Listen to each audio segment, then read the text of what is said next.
Hi, this is Chris Reddick with Chris Reddick Financial Planning. In this blog post, I talk about the Millionaire Educator Next Door, 6 principles to success. All right, so there's a very famous book by Thomas Stanley and William Danko that talked about what is a typical millionaire, how have they saved their money, and so he did research on this and he found a lot of surprising findings. That it's not what you would actually think. It's not individuals that inherited wealth. It's not just famous individuals, right? It's actually a lot of very normal people in normal professions. So in the blog post, I outline 6 steps you can take to try to be that millionaire educator next door. So what do I mean by that? So someone who works in higher education, teacher, professor, and so forth. So that's what the blog post is geared towards. So the first one is frugality is a key. So being frugal.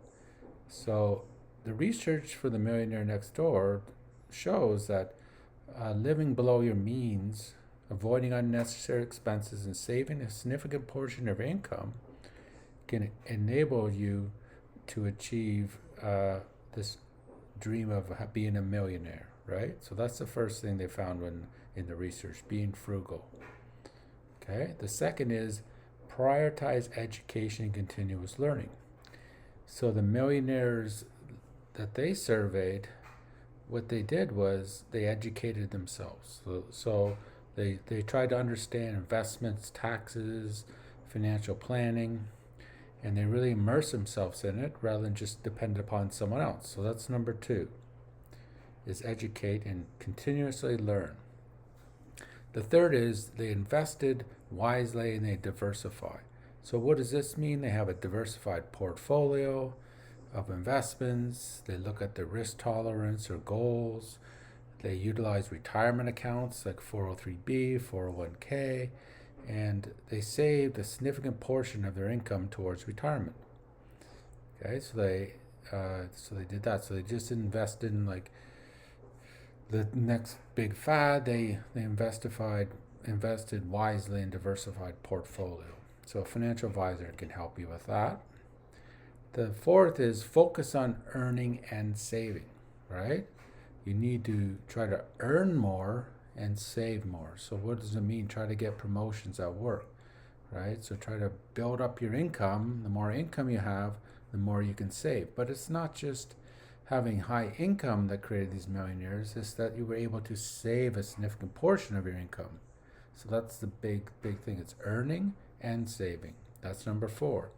Number 5 is avoid lifestyle inflation. This is a big one, right? As your income increases, so say you get a promotion at work and all of a sudden your income increases by a certain amount, and this is wonderful. You got all this money, now you want to go on vacations, you want to buy nice cars and all these types of things. What the research shows is that the Millionaire Next Door was still frugal, right? They didn't change their lifestyle because of their newfound income. They just saved more, right? So things like instead of buying a used car, buy a new car, buy a used car. Okay, so budgeting for vacations and so forth. And the last one is practice discipline and delayed gratification. So what the Millionaires Next Door did is they delayed gratification, right? So meaning that they made these hard choices now, so they started to save much of their income in order to spend more later, right? So they saved for college when the kids were young, rather than just try to pay for it when they're in college, which is much more difficult, where they get student loans and stuff. They paid off existing debts, right? They saved for retirement. They had delayed gratification.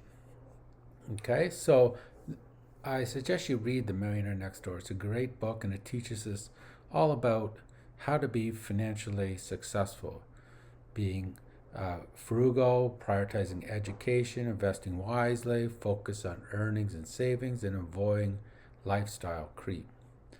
All right, if I can be of service, please reach out and hope you have a great day.